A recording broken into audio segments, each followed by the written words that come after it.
Good evening, everyone. I'd like to welcome you to the July 6th meeting of the Noblesville Board of Zoning Appeals. Can we have a roll call for a quorum, please? Mr. Bertner, Here. Mr. Field, Here. Mr. McGinnis, Here. Mr. Sears, Here.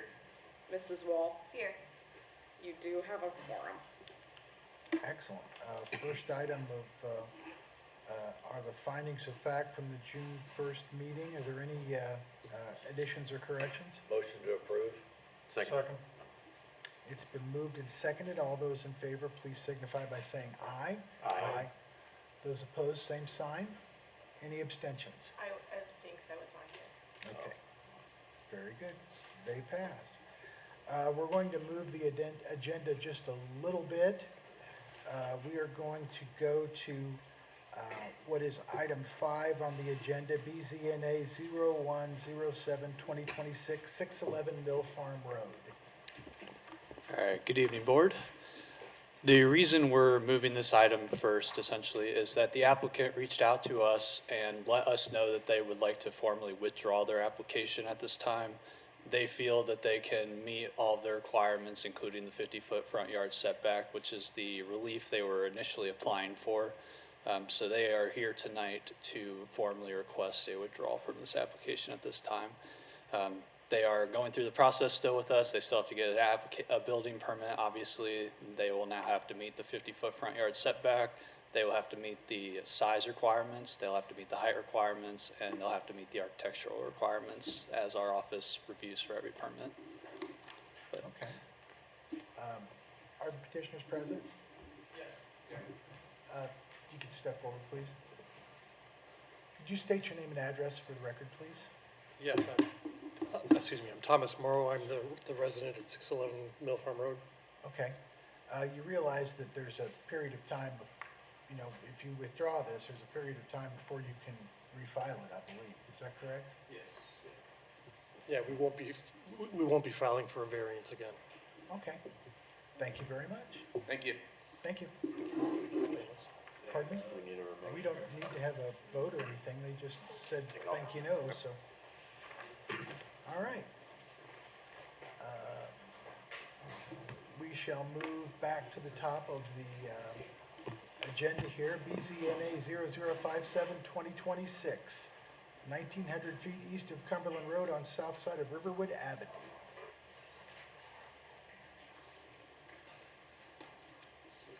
Sorry, someone left some stuff here. No problem.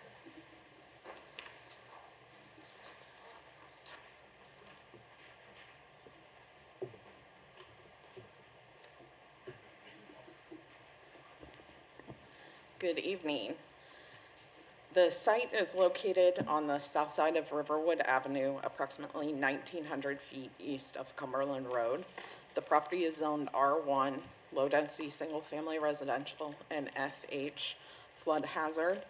The property is currently an agricultural field, and the southern property line abuts the White River.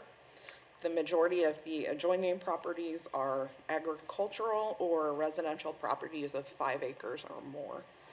The applicant is requesting approval of a conditional use application to allow the installation of a 195-foot monopole wireless telecommunications facility. The proposed tower would be in the northern third of the property. This is the zoomed in view. This darker line is the mapped flood hazard boundary, and then the second one would be the delineation of the floodway. The tower would include a 75-foot square fenced area that will contain the tower and the equipment for any wireless provider that has antenna on the tower. There's space on the tower for up to 4 providers to locate on the facility. The first tenant will be Verizon Wireless, and T-Mobile has also expressed interest in locating on the facility. Generally, staff would advise the applicant to locate the facility as far from the street as possible to make it less visible. Because of the floodplain and approximately 2/3 of the property being in the floodplain, that recommendation changed because it's more important that they can meet the building and structure protection requirements. Their approximate location should be outside the floodplain. If not, there are still provisions in our recommendations and conditions that would help with any concerns that we would have. The applicant has attempted to locate it outside the floodplain based on the topo and some of the drawings in your packets. It looks like the map doesn't line up exactly with the topo line, so it may actually be closer to Riverwood. The Unified Development Ordinance does include a number of provisions that allow us to provide instruction for how to protect a structure, even if it is located within the floodplain. The biggest of those is it establishes what is called flood protection grade, or FPG, which is the base flood elevation plus 2 feet. As we know, flooding conditions have been getting worse and worse every year. So part of that is to build in some amount of protection in the requirements. The national standard is just that it be located above the base flood elevation. The state of Indiana adds 2 feet of freeboard to that. So it's the base flood elevation plus 2 feet. There are also a number of other building and general protection requirements contained within the provisions of the flood hazard zoning district within the UDO. Full evaluation of the tower and its construction drawings is completed during the building permit process, and compliance with those requirements will be done at that time. This application is to determine if the use should be permitted at the site. An engineer is required to review and stamp any building permit submissions to our office. They will certify the soil stability and that the foundation is adequate to serve this type of structure in this location based on soil type. This is a conditional use application, not a variance application, and keep in mind the findings of fact for the conditional use are different than the variance findings. The UDO does require the following evidence when requesting approval of a wireless telecommunications facility. One of those is what is the search area, and that is contained in Exhibit 6 of your packet. It is shown here. It's centered just east of the intersection of Allisonville Road and Cumberland Road. The applicant also needs to provide evidence as to why no building or structure can accommodate the proposed facility. That is contained within the statement of need located in Exhibit 5 of your packet, and that starts at page 21. Demonstration that the proposed facility will fill a significant coverage gap. That is contained in Exhibit 6, which is on page 23, but I will also show those. So this is the existing coverage condition as it exists today. The proposed new facility would result in coverage that looks like this. They are also required to provide a site plan and elevation drawings, and they can provide photo simulations, and they have done so. That is Exhibit 4. And then they must certify that the proposed facility complies with all FCC standards for radio emissions, which is also included in the statement of need in Exhibit 5. In addition to the required documents, the applicant provided an FAA aeronautical study that states the proposed facility would not be a hazard to air navigation. That document is included in Exhibit 8. The proposed wireless telecommunications facility is being proposed to offset capacity at existing towers and facilities. The location where their search area is centered There are no existing facilities located within that search area, and the two non-residential structures within the search area are not large enough or don't have structures of a height that are sufficient to allow them to locate antenna in the area. The two closest towers to this location, one of them is not even on this map. It's at the Noblesville Middle School East. It's just north of the cemetery off of 16th Street. The next closest in our jurisdiction is in the Hague Road Business Park, just south of 206th Street. Both those facilities are more than 2 miles away, and then there's an additional facility at the Sheriff's Department and also across the street. Those are further than the other two. The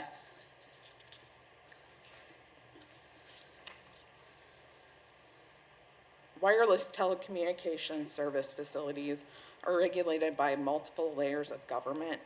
The ultimate authority for approval rests with the FCC, the Federal Communications Commission. Basic guidelines and specific limitations for local and state governments to follow are outlined in the Federal Communications Act. That act preserves the local authority for zoning and land use decisions, but also sets forth some very specific limitations for consideration of applications. We may not unreasonably discriminate among providers of functionally equivalent services. We may not regulate the facilities in such a manner as to prohibit or effectively prohibit the provision of personal wireless service. We must act on applications within a reasonable period of time. Any denials must be in writing, supported by substantial evidence in the record, and a local decision on a facility premised directly on the environmental effect of radio frequency emissions, assuming that the provider is in compliance with the FCC emissions rules, and they certify that in their application. There were a couple of remonstrance letters in the packet, just to go over some of the points from that. There was no specific, the first one, there was no specific evidence that the tower lowers property values. Indiana American Water did receive notice as part of this request as an adjacent property owner. They have some well sites directly to the west. They are the experts on whether this would affect their water quality, and to date, no one has reached out from Indiana American Water with concerns about the petition. There will be minimal tree removal that will occur along the western property line. The majority of the property remains unchanged.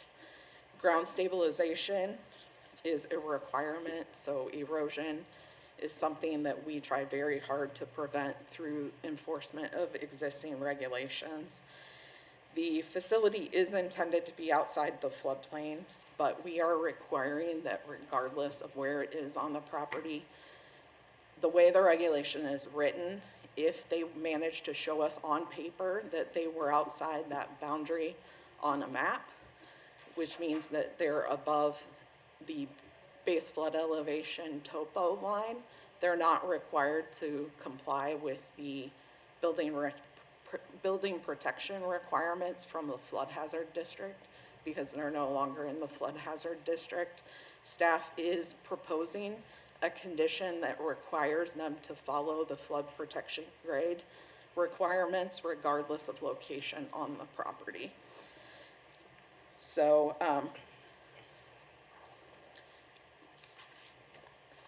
I do want to note one of the letters also included an Indiana code site for IC 8132.3-20.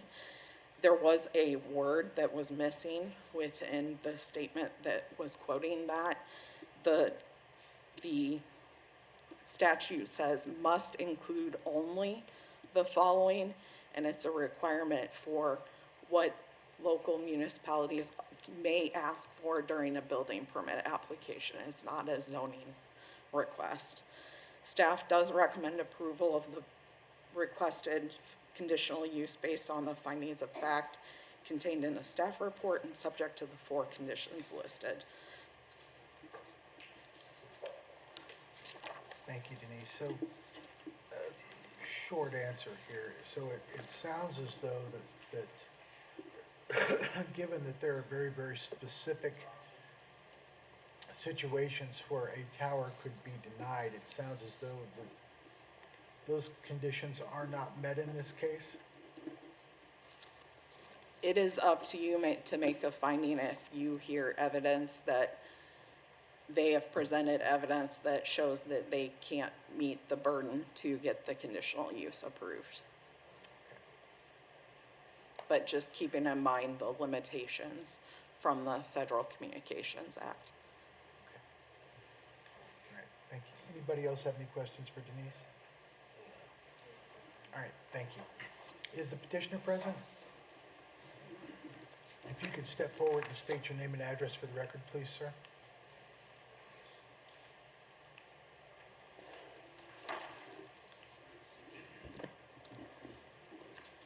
Good evening, members of the board. My name is Dave Coots, C-O-O-T-S. I'm an attorney with the law firm of Coots, Inke, and Wheeler. We're located at 255 East Carmel Drive in Carmel. And I'm here this evening representing the applicant, Harmony Towers, who is also represented by Mr. Jeff Haley of Pyramid Networks, who is the site acquisition agent, and Dan Coots from Coots, Inke, and Wheeler, who is the Verizon lease negotiation individual in our firm. As stated, and I don't mean to be repetitive because the material that Ms. Ashelman has presented to you is thorough. However, there are a few points that I would like to add, if I may, and I'll use this map as opposed to the one that I have brought. However, the site is located 108 feet to the south of Riverwood Road. One of the aerials that we submitted showed the tower up adjacent to Riverwood Road. And that was done to show the height of the tower once constructed, not its base location. It in fact is 108 feet south of Riverwood Road, and the closest residence is 500 plus feet to the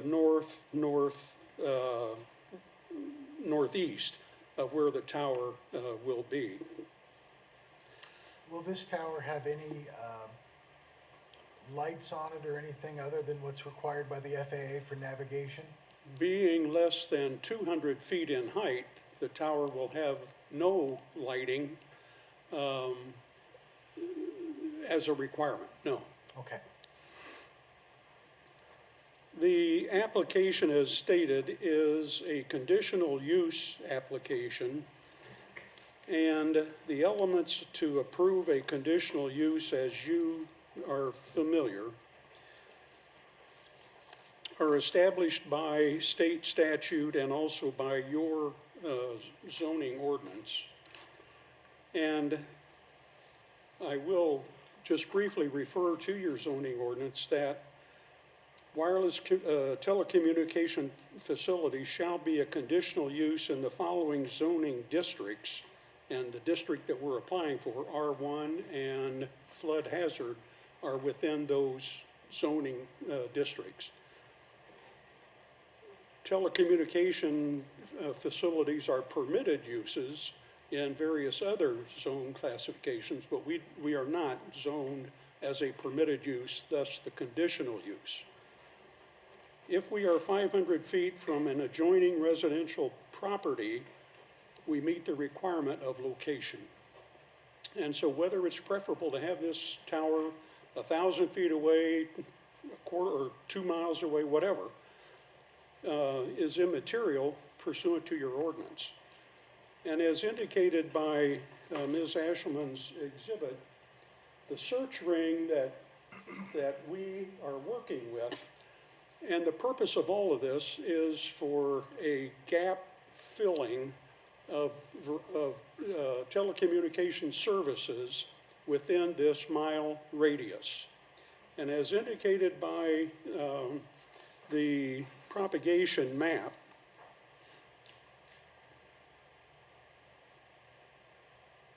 and this doesn't show up too well on color, but the red location is the tower that we are proposing. There are towers to the northeast and multiple towers to the south and a tower to the west, all of which have Verizon antenna presently serving those areas. The What gap, does excuse me for a moment, what does the color indicate on your map? I see The- blue and I see that kind of pinkish color. What does that mean? there, I don't know if you can read that or not, but the green color represents good in-building coverage. The yellow represents good outdoor coverage, this area around the red. The site that Verizon and Harmony seeks to remedy, gap fill, is red, which is fair to poor outdoor coverage. After the construction of the proposed tower, here again it's here, this red area of fair to poor coverage becomes good in-building coverage. Not only does it provide additional coverage, but it offloads transmission and data from the various towers that adjoin this area, thereby making them more functional as well. So the entire network fits together as one would expect. And as we have indicated in the engineering statement that we have submitted from the Verizon engineer, not only does Verizon prefer to co-locate where possible or locate on existing structures where possible, because the expense to construct each one of these 195-foot monopoles runs between $350,000 and $500,000. That's expense that can be avoided if there's a co-location site available. A part of the methodology that the tower erectors pursue is in obtaining additional tenants such as T-Mobile, Cellular One, etc., on towers that they build. Verizon is going to be the initial tenant on this tower. T-Mobile has already indicated an interest in locating on this tower, and we anticipate others. And that helps reduce the cost of the $350,000 to $500,000 tower.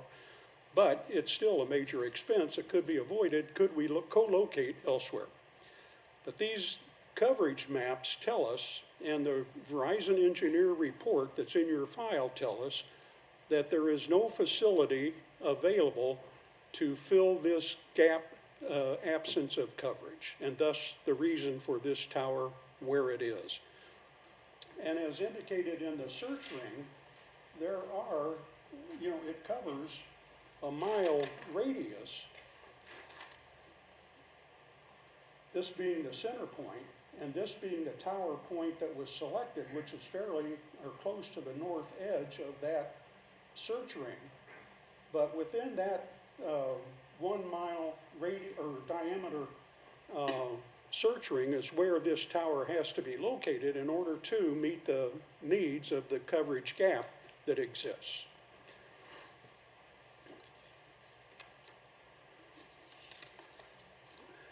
Moving back to the criteria that we are required to prove to you in order to obtain a conditional use approval.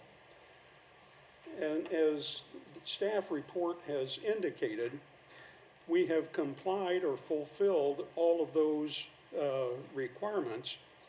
And I would just to briefly like to hit on those. Again, not taking all of your time, but you know, the proposed conditional use is in fact a conditional use within the specific zoning district. Yes, we are.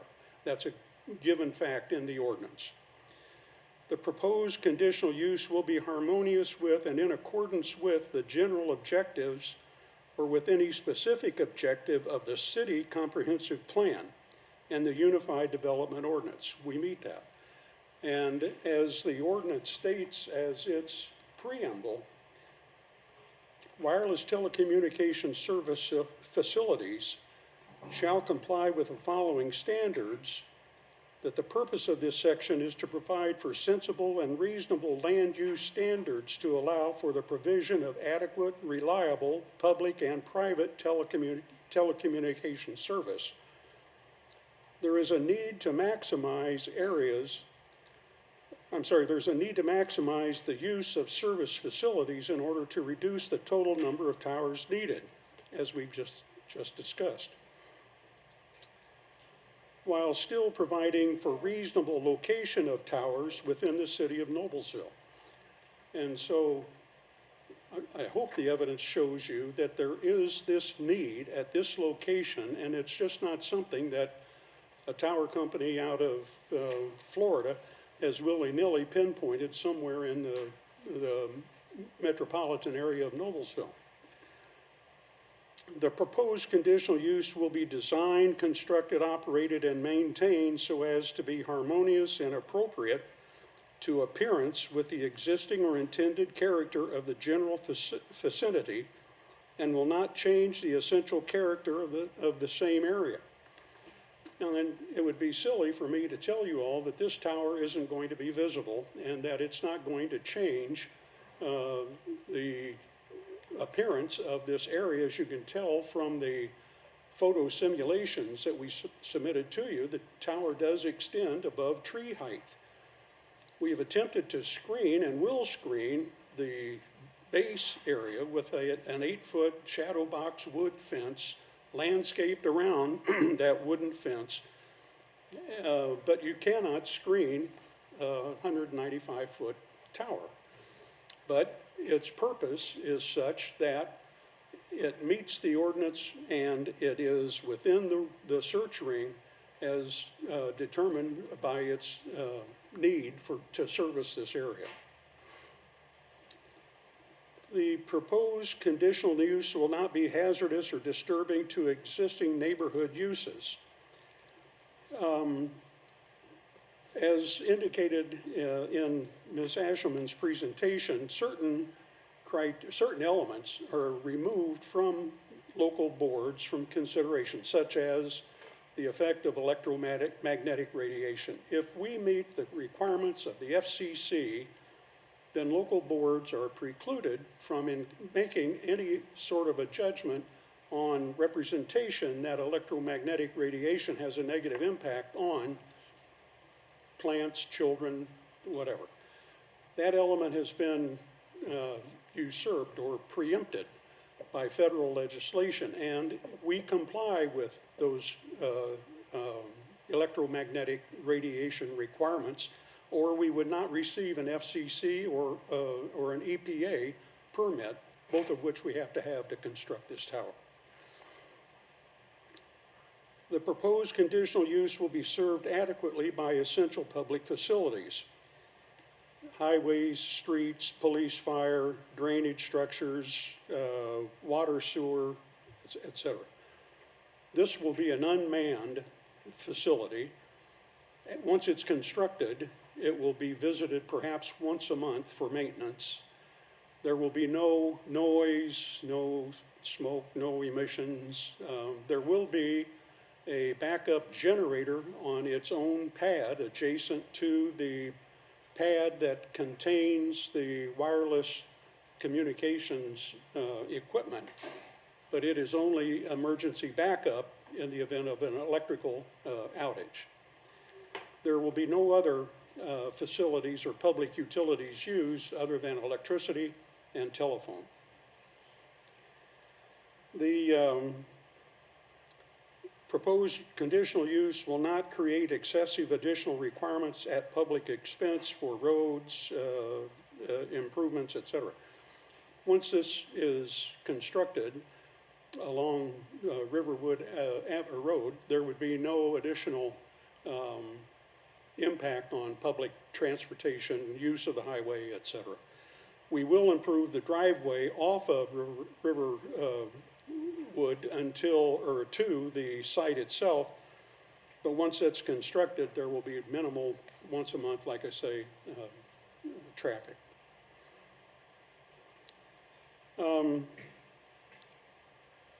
The proposed conditional use will not involve uses, activities, processes, materials, equipment that will be detrimental. Like I say, it will, once constructed, it will not have any regular sort of employee use or visiting the site. The conditional use will have vehicular approaches to the property which shall be designed as to not create interference with traffic, as again, it will have a simple entrance to and from Riverwood Road. And finally, the proposed conditional use will not result in the destruction, loss, or damage of natural, scenic, or historical features of major importance. The tree line along the west boundary of this property, which is covered by red there,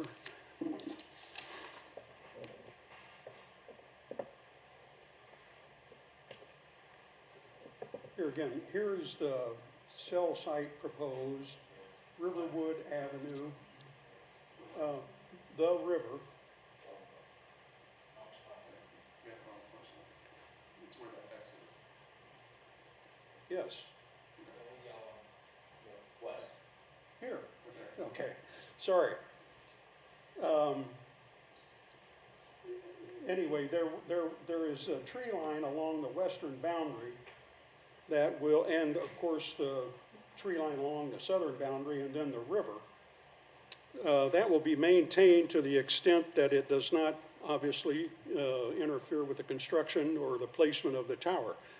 The more that is kept, the less landscaping that will need to be done by Harmony in order to screen the box or the shadow box fence around the structure and the equipment inside the shadow box fence. The existing tree line will be preserved, it will be trimmed, but it will not be removed.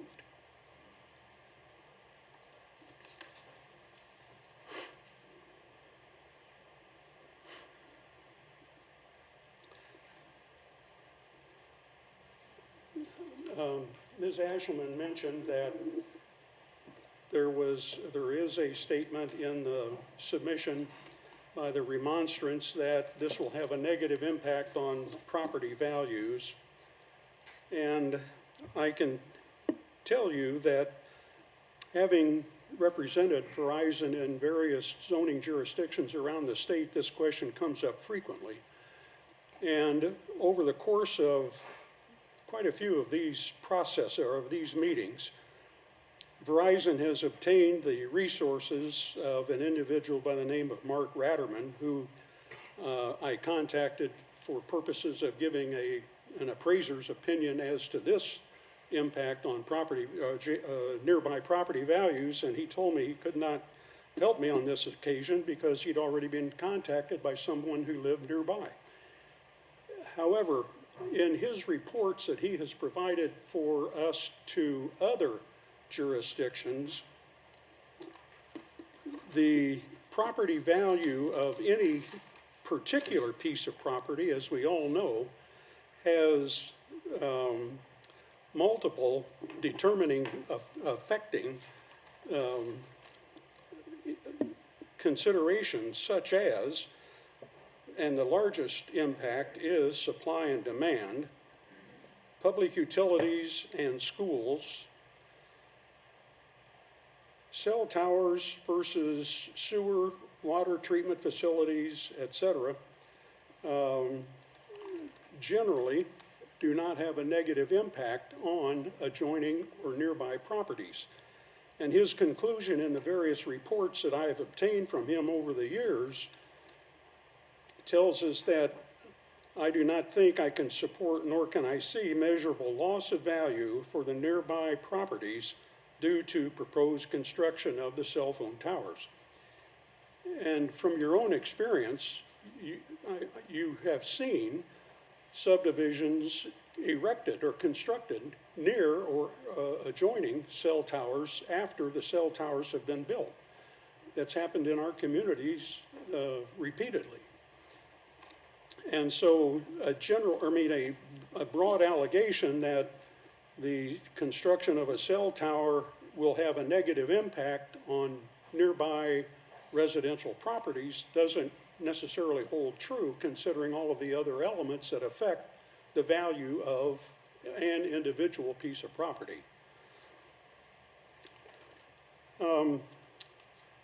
With that, I would conclude my presentation, and if there are any questions after the balance of the public hearing, I'll be pleased to answer those questions. Does anyone have any questions for petitioner? I do, I mean, it can wait, but, No, go ahead.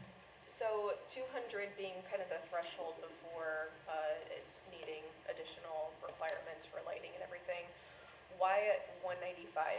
Is that a typical height for a cell tower? I don't know, I guess I've seen them at different heights, and I'm just questioning why The 195? tower itself is 195 feet tall, and then the addition of a 4 or 5 foot lightning rod to keep it under the 200-foot limit, if you will, that is the reason for the height of the tower. The location of the antenna at 15, 30, 45-foot intervals is where the the telecommunication antenna produce the radio radio waves that transmit the cellular voice or data transmission. Verizon's location will be at 190 feet, and then there will be 3 more below that on this tower. Okay, Does that, sure, yeah. okay. Were there other locations within that search ring? Were there Due other diligence? locations? Yeah, like tested out? I would, Because I we're at would, the northernmost of that circle. I would defer to Mr. Haley for that. I think there were 2 others, but Yeah, I reached out to, Can you need to, to the mic, please? and I can answer your question. Can you Jeff state your Haley. name and address for the record, please, sir? What's that? Your name and address Yeah. for the record? Jeff Haley, 9992 Adventure Pass, Noblesville. So yeah, any piece of viable land that I deemed being viable, I sent letters and made phone calls to, for communications. That's how I landed with the landlord that I currently have. Obviously the majority of the ring to the south, southeast, southwest is all residential. Then you get into the schools and things of that sort. So although it's a mile, it's really not a mile. And then you bring in FEMA and the flood properties, it becomes even less than that. But yes, any property that fit the mold, ag, space, tried to be away from houses, they were all contacted. And then your question, so towers have like an umbrella effect. Like if you saw the propagation maps where it was all blue and it was white under the bottom, or even red still under the bottom, it doesn't go straight down. So the higher you build it, the more area you can cover. Now, they talked about going 240, 250. I strongly argued against it because of the lighting issue.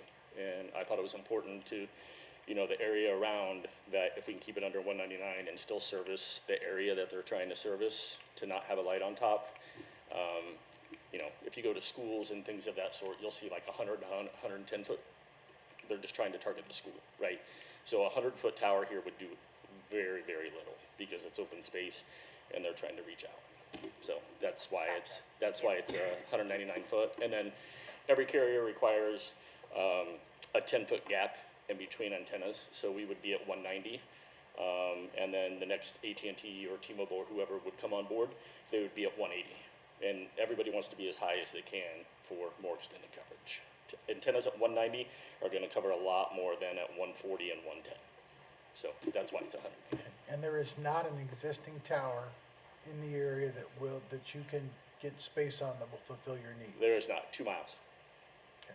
Yeah, and that's a long way with, you know, the popularity of data, the amount of kids and phones and devices in our world today. Like, all that impacts, you know, how much a tower can take on. So, but yes, I did look for that. And Right, just thank to you. wrap up the height thing, our ordinance caps them at 200, knowing that the lighting requirement kicks in over 200. So our ordinance caps height at 200. Okay, all right, thank you. This item is before us for a public hearing. I'll let Mr. Coots sit down, and then we'll open up the public hearing.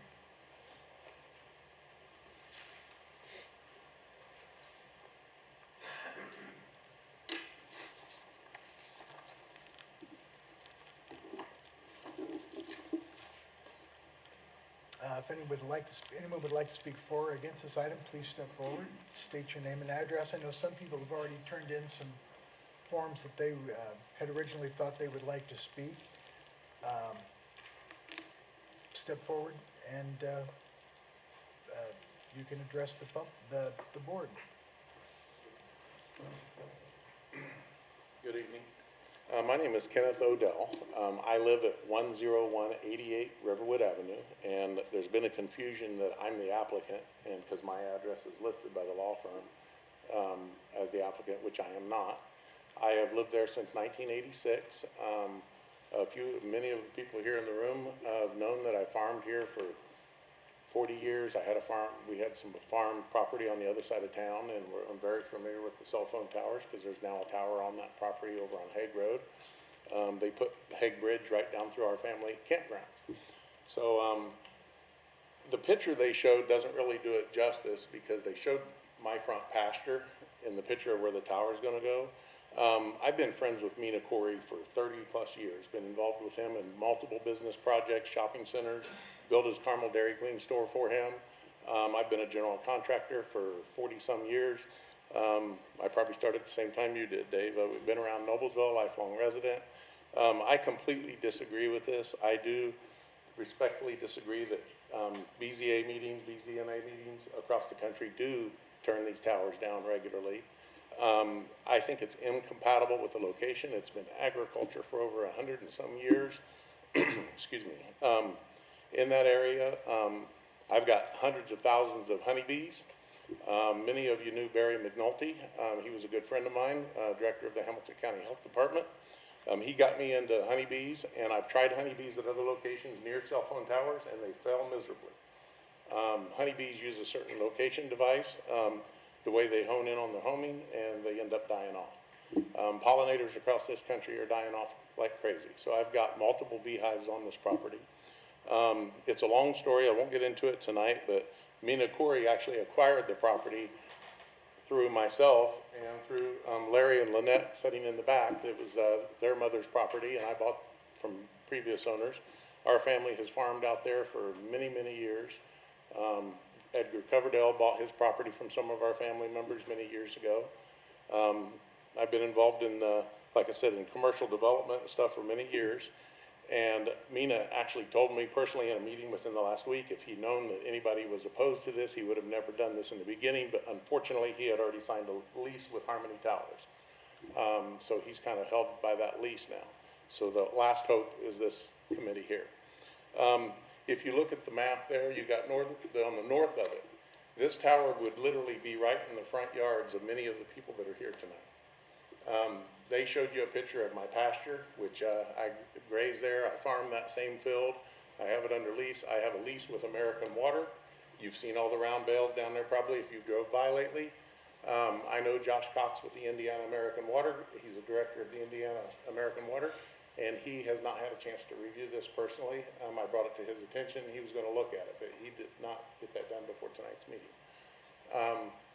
Many of you may speak tonight, but I do have a letter here I'd like to show. I did also contact Mark, the appraiser that you guys use, and he did state the same thing because he was on payroll with cell phone towers. He had to remain neutral, but I have multiple appraisers that have given me their word that they would, but they'd have to do it case-by-case method, and they could not do it by tonight's meeting, that review in each property to see how it would directly affect. I've got a letter here stating, this is from Lisa Kirchable Arney, which she's a respectable Century 21 dealer, agent. She has done sold many homes in the Noblesville area. Whenever there's a cell phone tower, windmills, high power tension lines, anything like that's directly visible from your front porch, it does affect property values. And in response to like building development, if there's a cell phone tower there existing and somebody chooses to develop that property, it happens every day. People know that it's there, they move into the area. It's just like building a house at the end of a runway and then complaining about the noise of an airplane. You know, it's kind of common sense if you're moving into that area. This has remained agriculture for almost, it's been agriculture, steadily farmed for over 100 years. I farm over 200 acres here in Noblesville, and I think it's just the wrong location. My father retired from the television and radio industry after 50 years, so I'm very familiar with the radio waves. I want to assume we're all fairly intelligent people here. They post that on every cell phone tower that's built in Indiana or built across the nation. Of course, the radio waves know not to leave the chain link fence, so I won't go into the health reasons because we have the FCC that says that it's completely safe for us. This is a typical tower. Now, they say that there's only 4, but you got to keep in mind, Harmony Towers is a build-to-suit contractor, no different than a strip mall, shopping center, anything else. That's what they do for a business. They come into areas, build a tower, get the council's approval, get the town's approval, and then they put it up for lease. And then they have multiple people, like they said, if you look at their site plan shows multiple pads. Right now they're saying 4, but what is to prevent it from being something like this with multiples?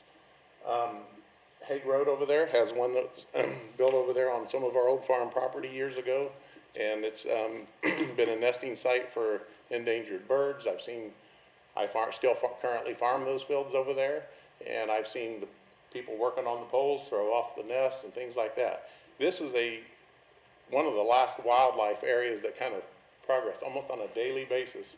Deer graze there. I've got returning bobwhite quails, which most of those were killed out in 1978 blizzard. They're starting to reoccur there. I've got wild turkeys back in the woods. So they regularly come through there through Porter's property to the north and Ryder's property along their tree lines on a daily basis to get to river. With all the activity with Potter's Bridge in that area, that's pushing the wildlife further and further out. I think most of us moved in this area, and I think that this board can respect it, that we didn't want to live in the city. We didn't want to live around commercial properties. We chose to move out there, build home sites away from that. And now this is like the commercialization coming in and building the tower, and I understand your guys' point of view and everything, but it's just not the right location. It just isn't. Chris Beaver was a classmate. He recently sold the property to the Hamilton County Parks Department over there by Potter's Bridge.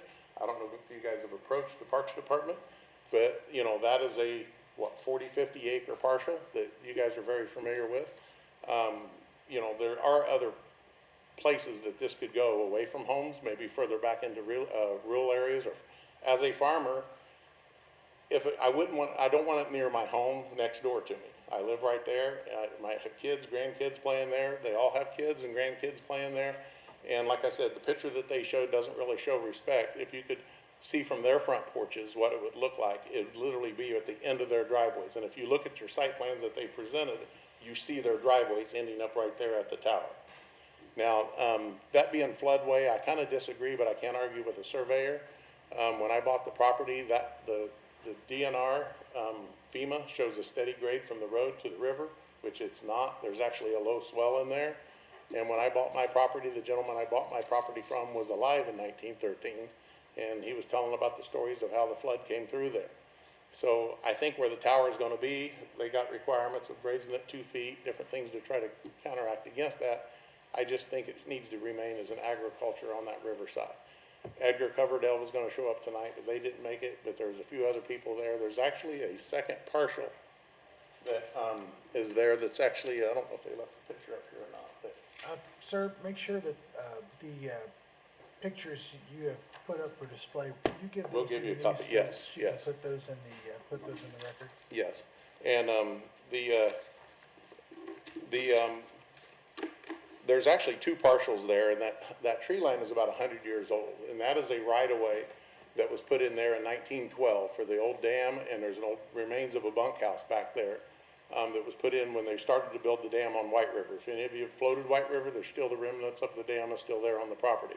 Then after World War I and the Spanish flu, there was not enough interest to finish it, so they later came back in World War II and built the one in Riverwood.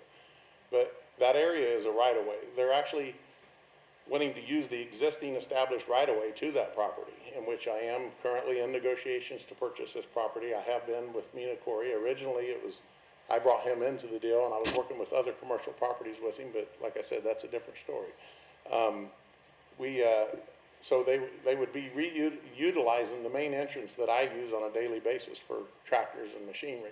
So they would be using that existing drive, so we would have to, either them or somebody would have to file for a new entrance with the highway department to get a new entrance put in there for agriculture purposes.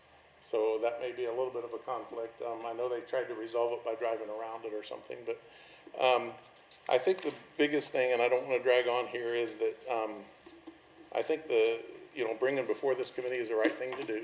I think ultimately Harmony Towers, like he said, was from out of state, from Florida. They are a build-to-suit type company that come into different area all across the nation and propose cell phone towers. There are limits. There are other locations that are available. I'll let my neighbors speak on their behalf, but I don't have a problem with cell phone coverage. And they even said it themselves here before you that there's an umbrella effect.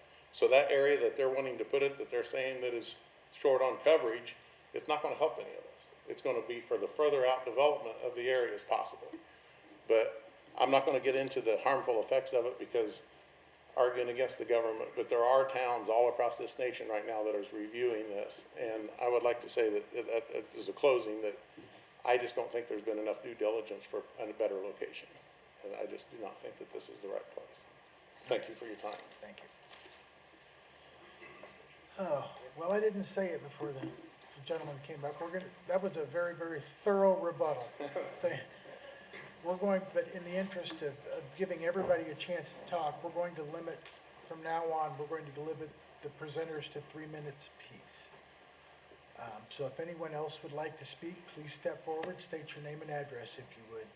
And I apologize, our timekeeper here doesn't seem to be working, so I'm going to have to do it with my watch.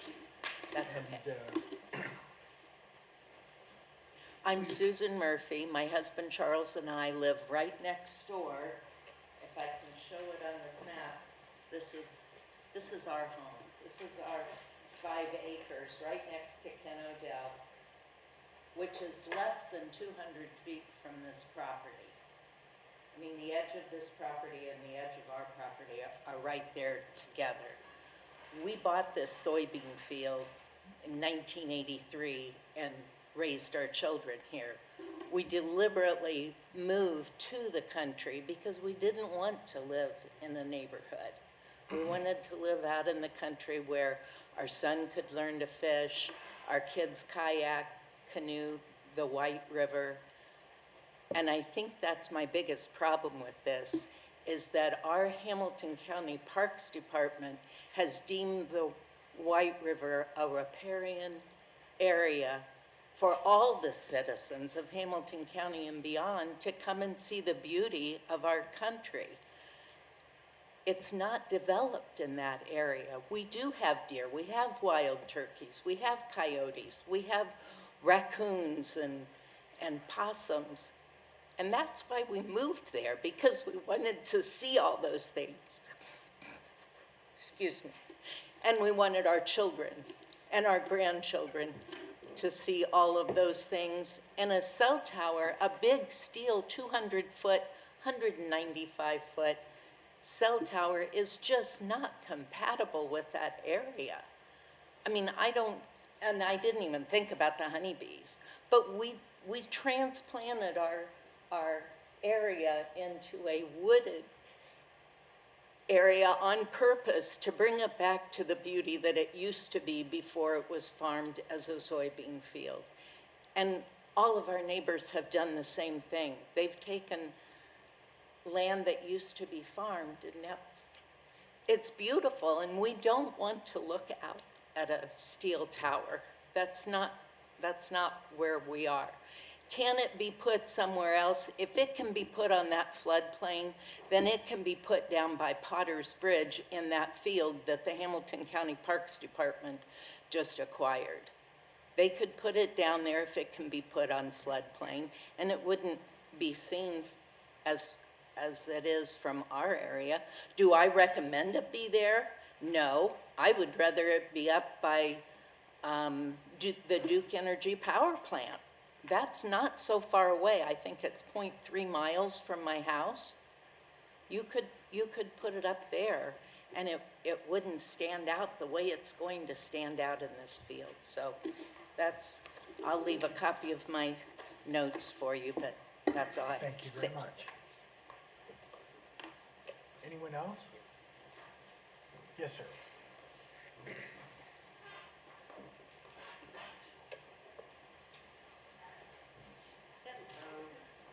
My name is Pam Hensler, and I live at 9909 Riverwood. So we are, since everybody's showing where they live, right here. And uniquely enough, I have to say that we actually have the smallest property in the area. It's a little 0.6 acre old farmhouse built in the 1950s. And everybody around us is 5 acres plus, by the way. So it's really an estate home community. And I really want you all to understand the neighborhood that they're proposing to impact. Not just Potter's Bridge and the peace and serenity of Potter's Bridge. This is a community that has been established. 5+ acres is your rule. Because ours was obviously built way, way before that. And that's what the community has done, has built. I'm not going to go into my speech that I had because a lot has already been covered. But I do have a question because when I first heard about this, of course I Googled it, like we all do. What's it like living next to a cell tower, 200-foot cell tower? And you can imagine what Google came back with. Well, none of it was good, okay? But we're not going to cover that. But what Google did provide for me was something interesting. That Noblesville, Indiana has a code of ordinance, 159.129, which says setbacks for all cell towers is what the ordinance is for. And it states that a cell tower 200-foot tall, which is what this is going to be, 199, must be set back 200 feet from property lines. Now, 200 feet is not 48 feet from this property line. It needs to be 200 feet from this property line, 200 feet from this property line, all 4 property lines, which puts it right in the middle of the floodplain. And they say that it's safe, but that area has flooded before in the past. Not 1913. If you see the crops that are grown there, you know why the ground is bare, because it's flooded. So it just makes no sense to me, again, with the location, the reason why. And your own ordinance says it needs to be put 200 feet as a setback.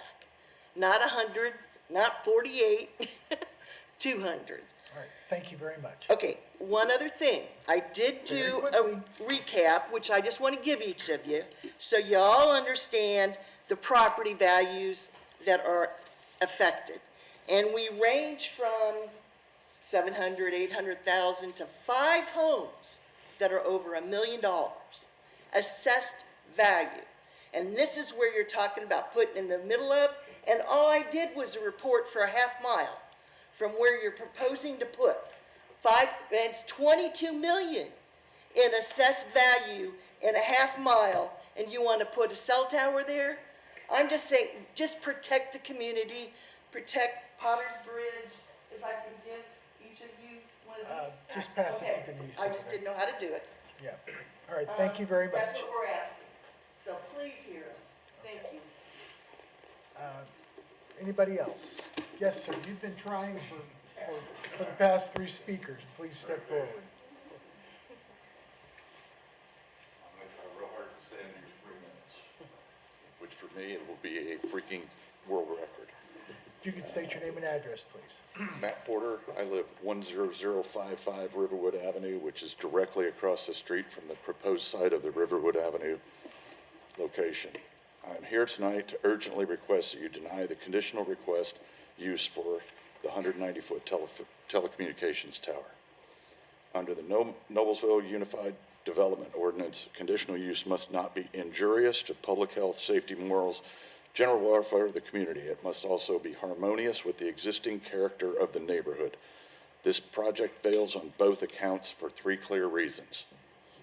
1, the 190-foot commercial steel structure is slated to sit less than 400 feet from my front door. I'm right there. This is a massive industrialized piece of infrastructure being dropped right into a low-density, quiet residential neighborhood. It completely violates the spirit of the UDO's residential setback protections, which are designed to insulate homes from commercial blight. Number 2, the Riverwood and Overdorf area is characterized,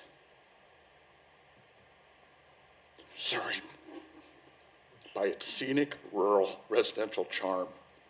A 190-foot tower standing nearly 6 times higher than any residential home will permanently scar our local skyline. It introduces a jarring, heavy industrial footprint that is entirely incompatible with the adjacent homes. And third, I don't know where this gentleman got his information, but everything you can read on every website anywhere says that property values will be diminished by anywhere from 10 to 20%. I don't want to lose that value of my home that I worked 21 years to put together. Dropping a macro cell tower directly in front-facing views of established residential properties will severely injure local home values. Potential home buyers do not choose rural residential neighborhoods to look out their front window at a massive steel tower. This project inflicts immediate financial injury on the families who live there. Please protect our neighborhood, uphold the standards of the Unified Development Ordinance, and deny this application. Thank you.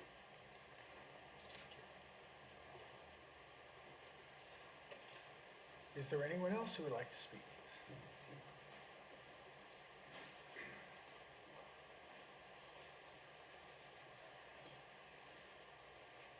Good evening. How you doing?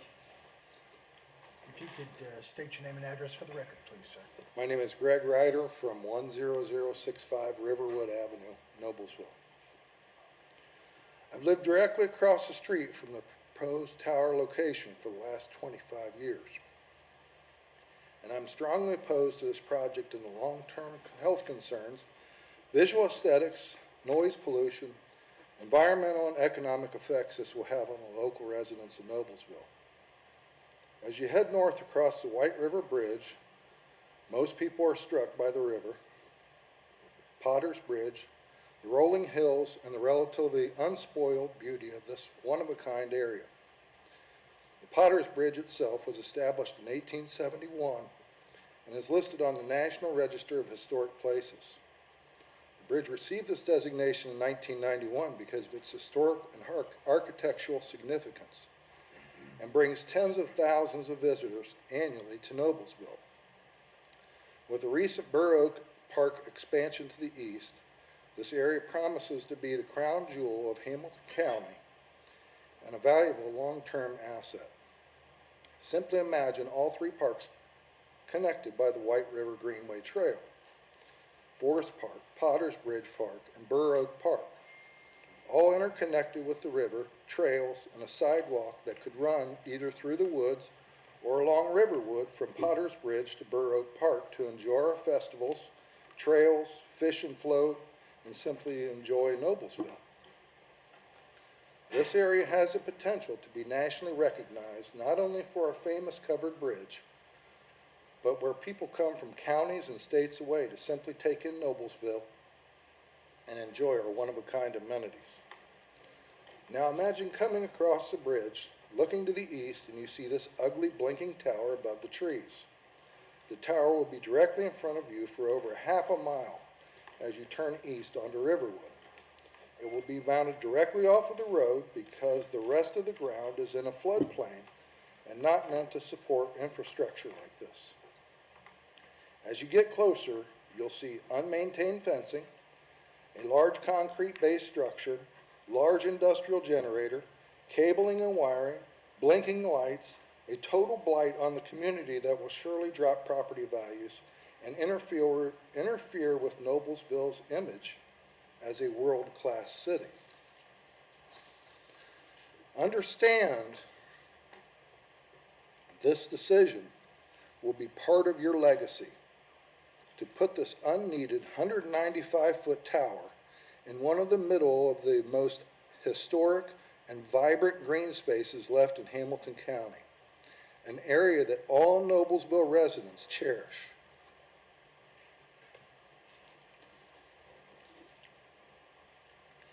What will the future visitors of Noblesville, other communities and states, think of the Verizon Tower when they visit Potter's Bridge and Burr Oak Park? I highly doubt a decision like this will be looked upon favorably. Thank you, sir. Your time has expired. Thank you. If you could wrap it up very quickly. I'll wrap it up very quickly. I believe it's without question this tower will cause irreparable harm that will be difficult to ascertain over the next 50 years. And it is so widely opposed that only Verizon, a private for-profit corporation, the absent out-of-town landowner, and their attorneys want it. No one else. All they want is the economic benefit. So your decision tonight will show how you feel about the citizens you represent, showcasing your long-term vision of Noblesville, or lack thereof should this tower be approved. It is our hope that you side with the people of Noblesville and vote down on this unneeded tower. Thank you for your time and unwavering commitment to the people of Noblesville. Is there anyone else who would like to speak? He outwaved you. We'll get to you in just a second.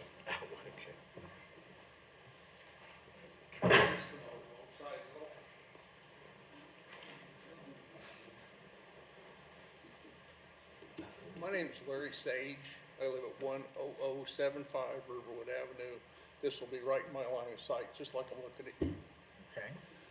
without going over ground covered by everybody else. I think it is something you should not approve. It's going to be an ugly looking thing, and I don't want to see that when I'm sitting on the front porch, basically. And one other question. The initial letter we got from the attorney's office had the cell phone tower out in a field on the other side of the road. And now there seems to be confusion on where it's going to be. I just want to make sure they know where they're putting it. I don't want it in my yard. Thank you for your time. Thank you. Real quick, is someone missing a cell phone? It was on the table out back.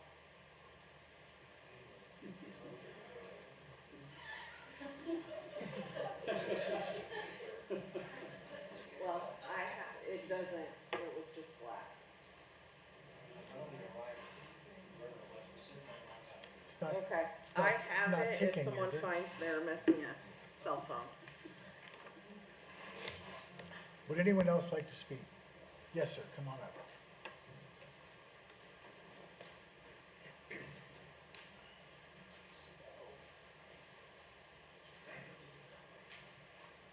My name is Michael Marine. I live at 10277 Riverwood. We're a little bit further down. Didn't plan to speak tonight because I thought the people who were gonna come would cover pretty much everything, and I think so far so good. We did have a second thought as to an additional location, and they probably haven't even thought about it. Nearby, out further towards the other bridge is a emergency siren tower. And we hear that siren all the way down, from up here, all the way down to here. And we don't have a problem with that location. So that's what I would propose is move this out there. We're still gonna get the same coverage that they're proposing, if indeed that's correct. But it will preserve this area. This is a rather unique area. So that's all I had to say. Thank you very much. Sir, can I get you to, sir? Can I Excuse get me. you to fill one of these out, please? Yes, ma'am. Would anyone else like to speak?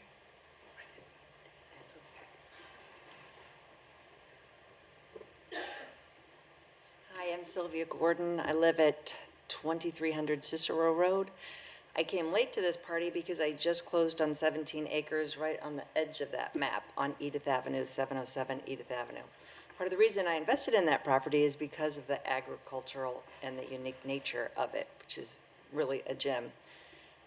And I also, I have the same concerns everybody has that's in that area. The master plan is meant to put these types of structures into industrial areas. Our family, Gordon Marketing, we have 30 acres on Hague Road. They've referenced those cell towers.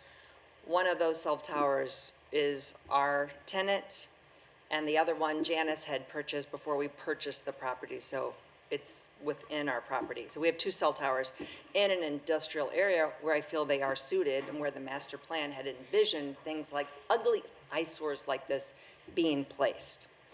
I will tell you from our personal experience from having this cell tower for the past 20 years is what they sold us on and what our lease said, and we're gonna have one or two vendors on it, that there are now 7. So the picture that Mr. Odell showed of all the monstrous towers up there, where it started off, it was very innocuous, and that has progressed, and God knows where that will end because we don't have any control over that. Again, I feel that that's well suited for an industrial area, not for an agricultural area. One of the things that the first gentleman said was, we tried to get a whole bunch of other areas, but none of those people were interested. Just because this is the only person that was interested doesn't mean this is the right area for this type of a structure. Thank you.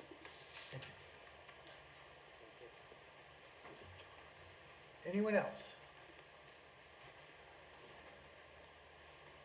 Seeing none, I'm going to close the public hearing. Well, we have heard an awful lot this evening.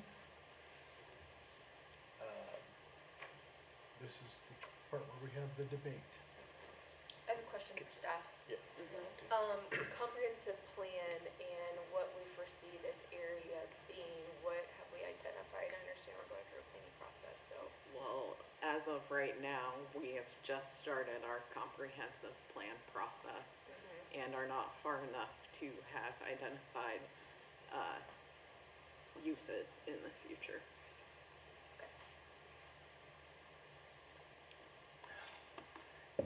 Can you clarify further I guess this board's role here in terms of our I'm asking staff to clarify the board's role here, because it's been mentioned a couple of times. I just want to make sure that we are considering the correct thing, that being the conditional use requirements. So you are considering the conditional use findings of fact. If you feel that you have heard evidence from this public hearing that alters how one of those is written, then you would need to make the statement in the negative and support it with evidence, whatever it was that you heard during the public hearing or was presented to you, for consideration by everyone else also.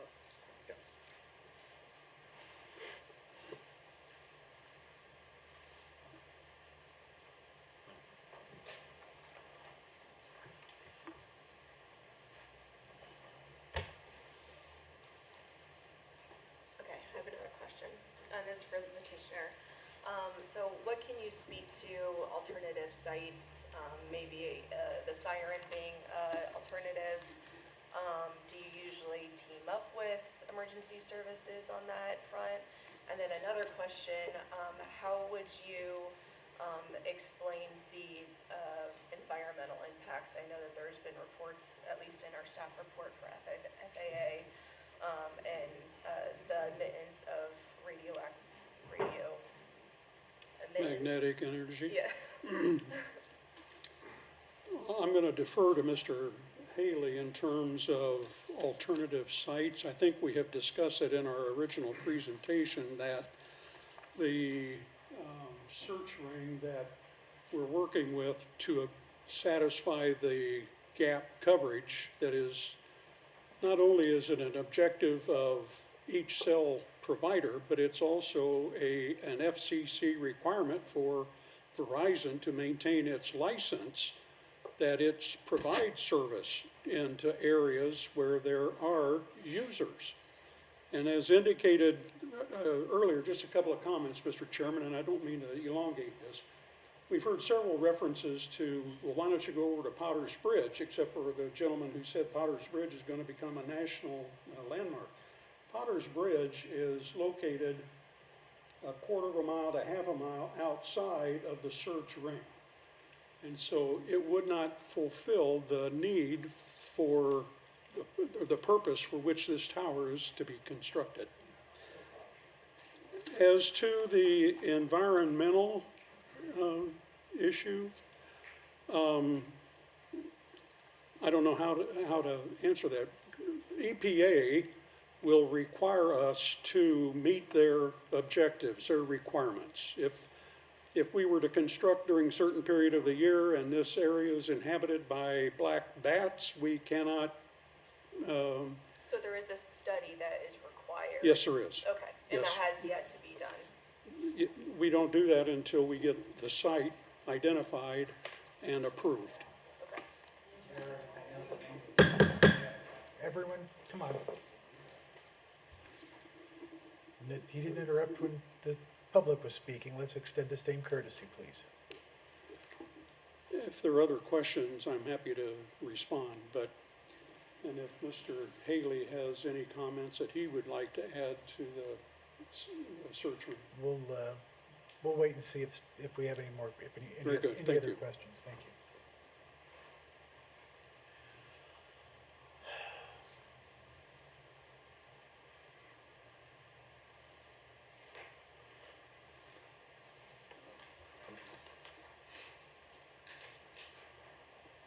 I'll try to make sense of my thoughts here, because like we're no dummies here. We know there's the economic piece to this. There's money to be made. Indiana American Water was referenced. They don't do anything for free either. They make money as well. Where I go back and forth is, I live 0.28 miles from the one on the school property at East Middle School. I can see it from my front porch. I personally find it hard to believe that it got approved to be on a school property. This is just my thoughts. Given the concerns for electromagnetic safety concerns, would I want that right there if I lived there? No. I think part of my consideration as I'm sitting here deliberating is cell coverage is now every bit of a utility, just as water somewhat, I mean, it's not exact same. Water, sewer. This is for kids doing their homework at school. We found that out during COVID. And I can appreciate moving over, looking at different locations. That would, in my opinion, that would open up other community members that would be in the same boat. Whether that going up, I don't think the siren, if it's where I'm thinking of, just up River Road, that to me doesn't, there's a nature preserve, I believe it's a nature preserve, maybe unofficial nature preserve up there. So I think we'd have the same issues going up there. Potter's Bridge brings in another community just past the same. I wasn't on the board at the time Beaver Gravel Pit was considered in the area, but I know exactly what it was. And my last point is just that I can appreciate completely that area is very agriculture dependent. I can also appreciate that the future of Noblesville population is going to be estimates of 100,000, and it's going to come out from north and east. And again, cell service is a utility, in my opinion, just provided by a private entity.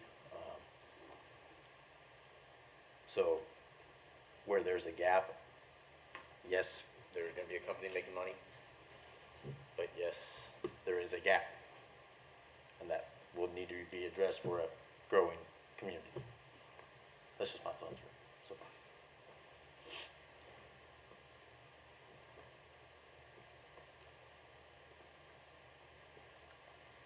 This is what it looks like when we're thinking. Does anybody have a motion? I mean, with those thoughts, I guess I will move to approve BZNA 00. Approve or disapprove? Approve? Approve the request. The tower? Yeah, Okay. yes. BZNA 00057-2026 with the findings of facts and the conditions of approval. Okay, is there a second? I'll second. It's been moved and seconded. Can we have a roll call, please? Mr. Sears? Aye. Mr. McGinnis? Aye. Mr. Bertner? Aye. Mrs. Wall? Nay. Chairperson Field? Aye. Motion carries 4-1. Thank you, ladies and gentlemen.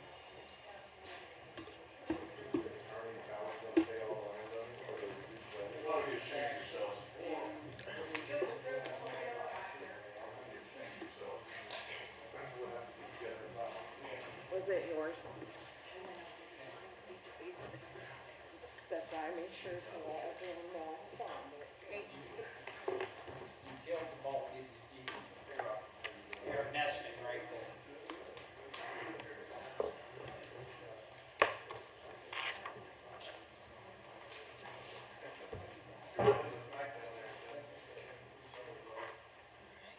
All right. Moving on. 398 South 9th Street. 3-0.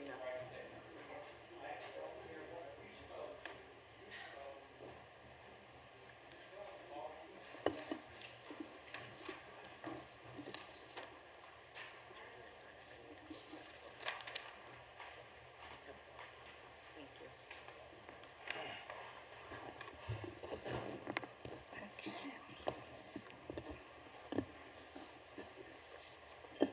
So there are 7 variance requests before you in association with 398 South 9th Street. I will summarize those in just a minute. Is this basically trying to bring a 19th structure into 21st century zoning compliance? The subject site is on the northeast corner of South 9th Street and Division Street, approximately 200 feet west of Seminary Park, as shown here.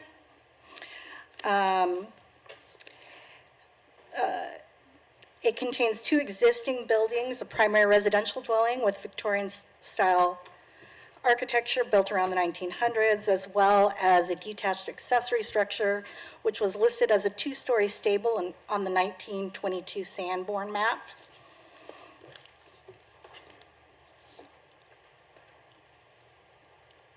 Right there.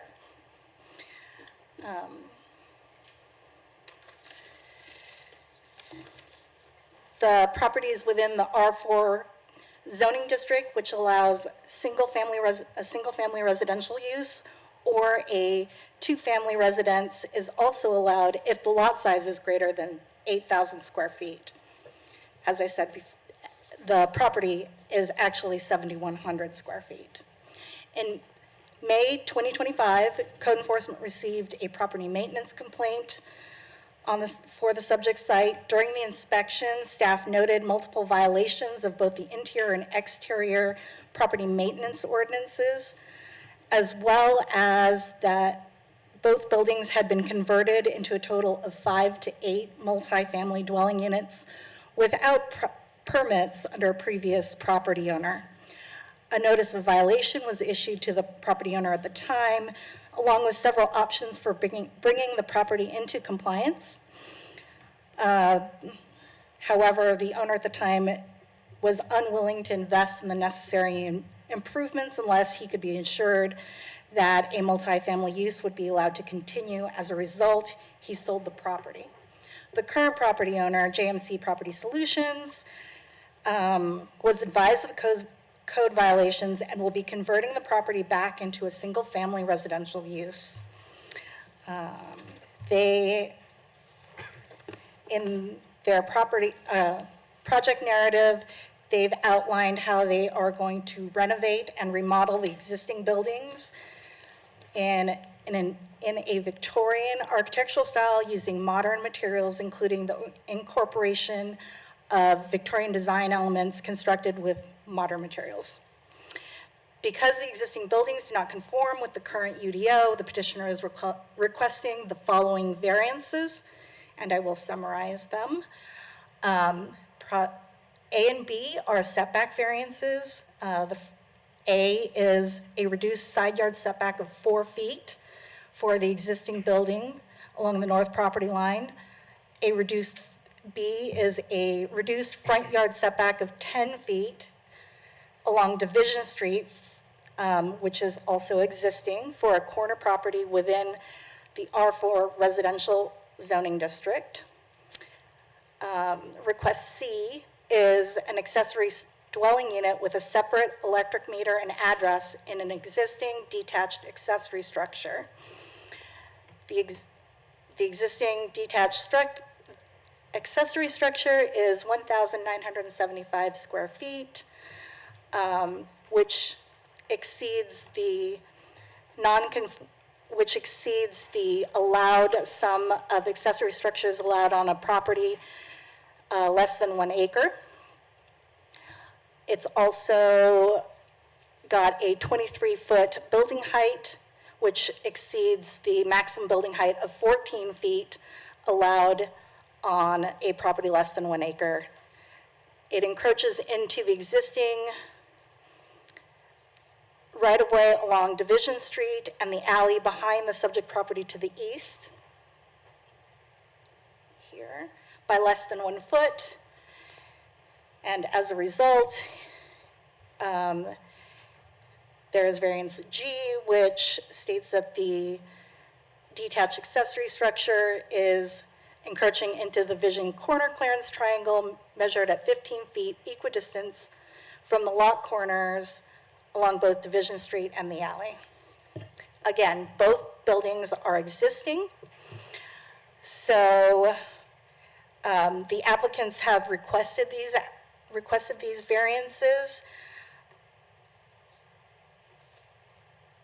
So that they have requested the variances for reduced setbacks to establish existing buildings as conforming structures that could be restored, repaired, maintained, or rebuilt without the constraints of UDO Article 14, which is non-conforming uses and structures. The approval of the reduced setbacks will allow repairs to the foundation of the existing structures, as well as the replacement of an existing enclosed patio on the primary residence. Let me show you that. So this is just to bring the house into compliance prior to getting permits and working through that whole Correct. process? Okay. Correct. So we're not approving a design today, we're just approving the concept of, Correct. okay. So, like I said, variance C was to establish an accessory dwelling unit with its own address and utilities within the existing two-story carriage house. This is characteristic of the surrounding historic neighborhood. I have included, the following specific conditions have been included for this variance. Condition 1, which says the existing property shall have one primary single-family residence and one detached accessory structure commonly known as a carriage house. The upper level of the carriage house shall have one accessory dwelling unit to be used exclusively as a subordinate residential dwelling unit. Neither the primary residence nor the carriage house / ADU may be sold separately or converted into a two-family residential dwelling or condominium units. And specific condition number 2, which says the ADU shall have a separate address and utilities from the main residential house. I think the fire department wants that nowadays, don't they? That is Separate correct. shut-offs for buildings, okay.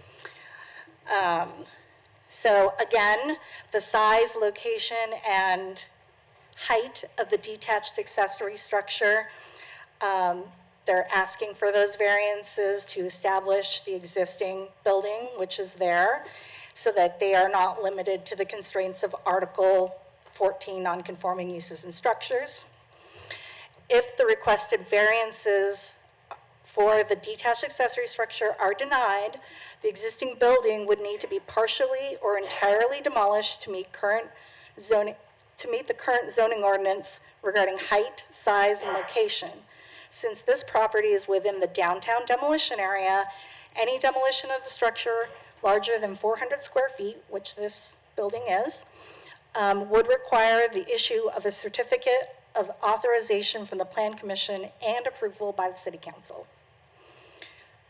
The following conditions have been added as specific conditions of approval for the variance applications for the size and height of the existing detached accessory structure. The carriage house shall not exceed the existing building height of 23 feet to the peak of the roof. And number 4, the total sum of accessory structures on the property shall not exceed 1,975 square feet, including the existing carriage house. So that would mean that they wouldn't be allowed any other detached accessory structures. Based on the attached variance applications and findings of fact, as well as specific conditions, staff recommends the approval to establish reduced setbacks based on the existing residential buildings on a corner lot known as BZA 0086-2026 and BZNA 0092-2026. The approval of a detached accessory dwelling unit on an R4 property, BZNA 0093-2026, and the approval to establish the height, size, and location of the existing detached accessory structure or carriage house, known as BZNA 0094, BZNA 0095, BZNA 0096, and BZNA 0097-2026. Thank you. Does anybody have any questions for staff? Yeah, so is the carriage house, the footprint of that, the existing, what has always been there? Yes. So it hadn't been added on to in the last 20 years or something? Not at least 25. Not that I'm aware of. They may have added that at some point, this exterior staircase. Mr. Bertner, it has looked like that since I started in 2001. I think I did code enforcement on that property in my first month. Okay, I thought it was, but I Yeah. just want to make sure somebody didn't. It looks like. And here's the site plan if you want to see that. They did have a surveyor go out there and actually shoot the site. Okay, thank you. Thank you. Is the petitioner present? If you could come forward and state your name and address for the record, please.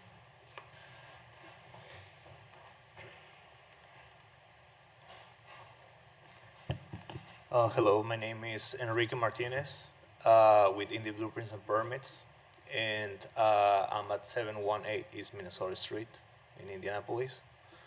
And I'm helping Jessica Molife, who is the owner of the property, to develop the design for the new remodel. Okay. Yep. Did staff adequately describe the situation and what you're planning on doing? Yeah, so the existing building is a non-conforming multifamily building.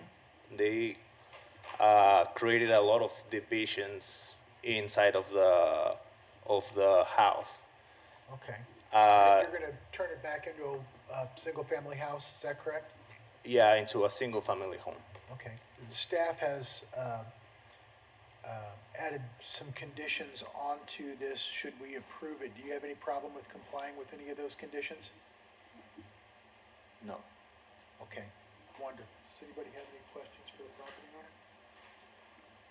No? All right, thank you very much. Thank you. This item is before us for a public hearing. If anyone would like to speak for or against this item, please step forward. Seeing none, I'll close the public hearing. I'll make a motion to approve with the findings and facts and the special conditions. I'll second. It's been moved and seconded. Can we get a roll call, please? Mr. Bertner, Aye. Mrs. Wall, Aye. Mr. McGinnis, Aye. Mr. Sears, Aye. Chairperson Field. Aye. Motion carries 5-0. Looks beautiful, so thank Good you for luck. that, and especially in our downtown. Very creative layout existing. That's you need one? I admire your ambition. Yeah. Just checking. No. Just working out for you. New walls are in that I'll say right now. ambition. That's All right. a good one. That's gonna take a little more to paint We've been at this for a bit. Can we take a 5-minute break? Yep. We'll be back in 5 minutes. All right.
order with the next item, BZNA 0098-2026, 8862 Lavender Court. All right, thank you. The subject site is a 0.31 acre improved parcel located on the corner of Windsor Lane and Lavender Court in the Somerwood neighborhood. The petitioner's property is located in an R1 zoning district and contains one residential structure. The subject property is surrounded also by R1 zoning district properties, as this is a subdivision. And according to city records, this property was constructed in the year 2000. The petitioner filed one variance application and associated with the proposed fence to allow for a fence within the front yard setback along Windsor Lane to exceed the maximum height permitted. The way our ordinance reads, as I'm sure you are familiar, a fence in a front yard is only permitted to be 4 feet tall. We run into this issue on corner lots where we are considering 2 front yards. So along the side yard, that is technically a front yard, and that's where it's permitted to only be 4 feet tall. And the petitioner would just like it to be 6 feet tall. The applicant is requesting a 6-foot tall fence to be permitted in the front yard along Windsor Lane. Exhibit 2 notes that the proposed fence will encroach into the parcel's front yard setback along Windsor Lane by approximately 15 feet and will be set back from the property line by 14.5 feet still. According to city records, the existing fence was constructed in 2013. The existing 6-foot tall wood fence within the front yard along Windsor Lane was not done legally as the fence was not installed per the attached Exhibit 3 site plan for the fence permit. That can be seen on the screen now. This is the approved site plan that we could find from 2013, and we believe the previous property owners, essentially, they decided to push the fence out closer to the right-of-way without proper approval, as they were not approved for that. So we just wanted to note that.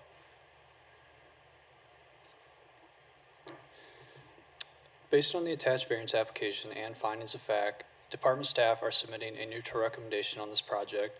The department believes there are facts both for and against granting this variance. The board will need to consider the evidence submitted by the petitioner and any remonstrator, weigh the evidence, and then make the appropriate findings. We chose to do a neutral recommendation on this project as the original fence that was installed was not done legally, so we did not feel a positive recommendation was in order, but we wanted to leave that up to the board, essentially. Okay, does anyone have any questions for staff? Now, it looks like we don't have any pictures here, but it looks like the fence is going to run from the back corner of the house out 40 feet, then across 62 feet, then back up. So it's the backyard and the side yard we're talking about here, is that correct? Not the front yard? So the site plan on the screen, anything highlighted green there is a front yard. So that's Windsor Lane, right along there, and that is considered the front yard of this property. I'm just trying, okay. All right, thank you. You're welcome. Is the petitioner present? If you could step forward and state your name and address for the record, please. Thank you, Brett. Edward Childers. I'm Chloe Childers. We are new recent residents at 8862 Lavender Court. So thankful to be part of the Hamilton County community. Yeah, and our request was to modify the 4-foot fence on the front. I know it's kind of ambiguous, but it's technically on the west side of our residence, in the green portion there. What fence is there now? So there is a cedar shadow box fence, privacy. How tall is it? 4 foot on the west side and southwest side of the house. The north side, east side, southeast side is also 6 foot. So the maybe easier if I point. This is all 4 foot. Kind of inclines to 6 here. This is all 6, 6, 6.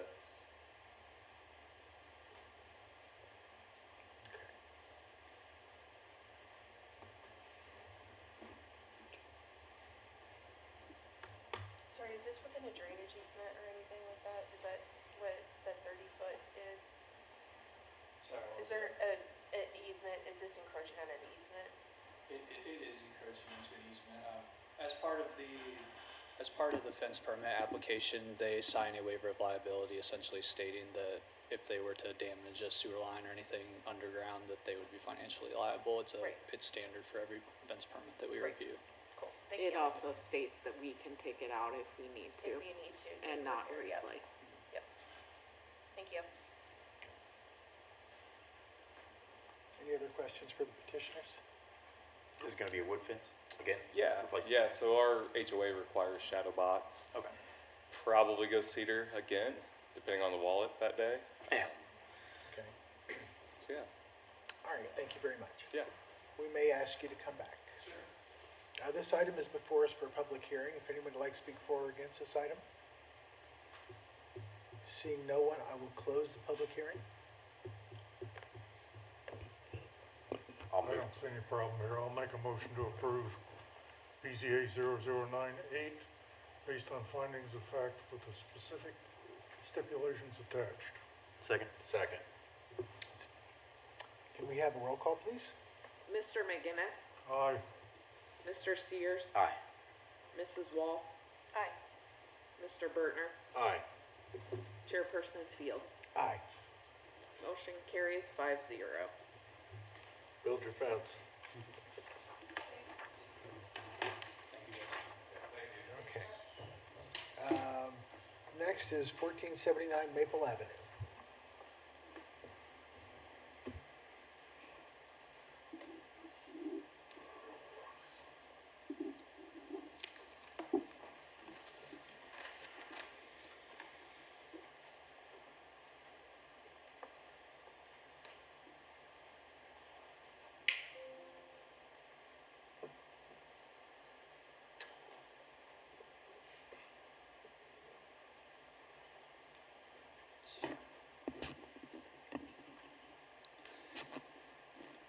All right, this property that we're looking at is a 0.2 acre improved parcel located on Maple Avenue, just a few parcels east of 14th Street.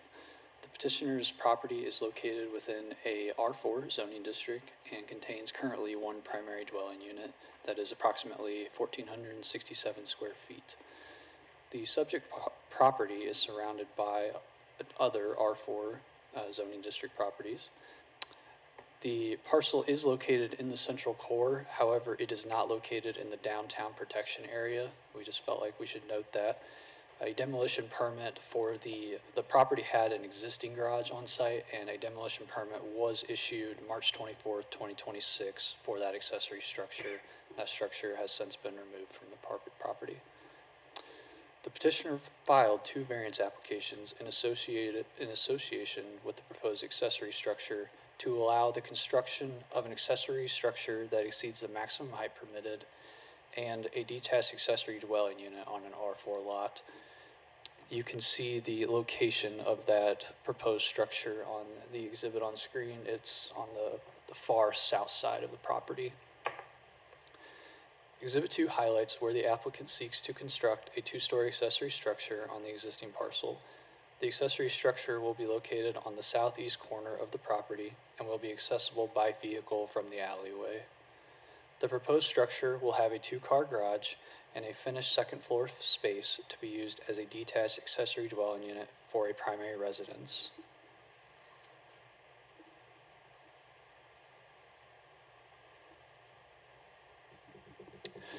The second floor space would have a proposed restroom and kitchenette, which will be utilized as a family space and for entertainment purposes. The accessory structure will have an approximate height of about 23 feet 2 inches and will occupy approximately 720 square feet of this parcel.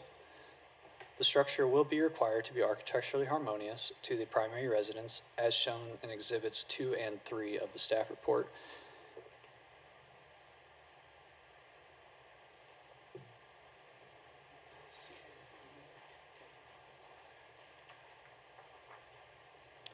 So I'm not sure if you all are familiar with this parcel or not, but this parcel had a existing 1-story structure on it, And the new owners of the parcel have since underwent a major renovation of the property, and now it is a two-story property.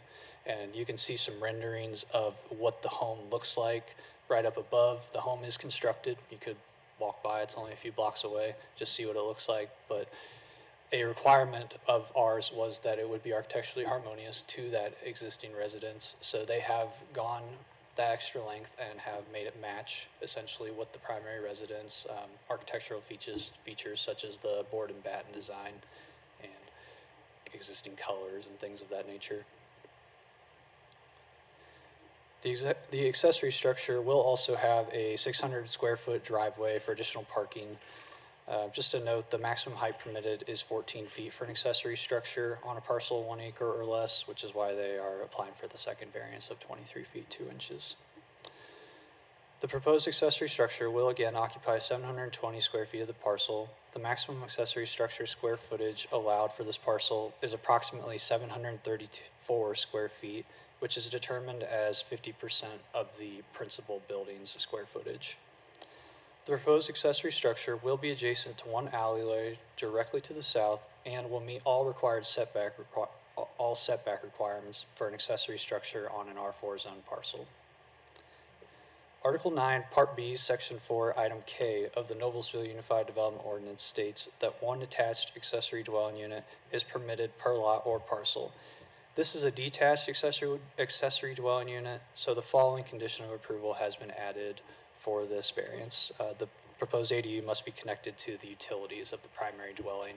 Separate metering is prohibited, so they have agreed to that. Conclusion is, based upon the attached variance application and findings of fact, staff recommends both the approval of an accessory structure that exceeds the maximum height permitted and the approval of a detached accessory dwelling unit on an R4 lot. With that, if you have any questions, happy to answer. I have none, thank you. Is the petitioner present? And I thank you for your patience. It won't be as exciting as the earlier. Sorry. You officially got 6 minutes. Yeah, with a soccer game coming up. 8 o'clock, the game starts. Yes, I know, I was gonna say. There are several, if we were to approve this, there are a few conditions that are attached. Would you have any trouble complying with any of those? No, I think those conditions are height, can't be separate metered. If we change anything, it needs to come back. Is there anything else? No, just architectural. Yep. Yep. Okay. Any other questions for the petitioner? Thank you. This item is before us for a public hearing. If anyone would like to speak for or against this item, please step forward. I'm probably not necessary, but my name is John Riggle. I am the Please state it into the microphone, if you would, please. Good evening. My name is John Riggle. I'm the resident at 1449 Maple, the house directly to the west of this structure, and I never met these people until they bought that piece of property, which was dilapidated for many years. They've done a significantly wonderful improvement on it. I'm 100% confident they're going to continue, and as the neighbor, I completely support this proposal. That's all. Thank you very much. Anyone else? Seeing none, I will close the public hearing. You're gonna make the motion, Mr. Pause Baker? for a second. Pause. You're gonna make the motion. Not necessarily. Weren't they neighbors? Oh, okay. Okay. Thank you. We ready? Yep. Very good. I'll make a motion to approve with findings and facts and special conditions. I'll second. It's been moved and seconded. Can we have a roll call, please? Mr. Bertner, Aye. Mrs. Wall, Aye. Mr. McGinnis, Aye. Mr. Sears, Aye. Chairperson Field. Aye. Motion carries 5-0. Good luck and, Yeah. Go USA. Yeah.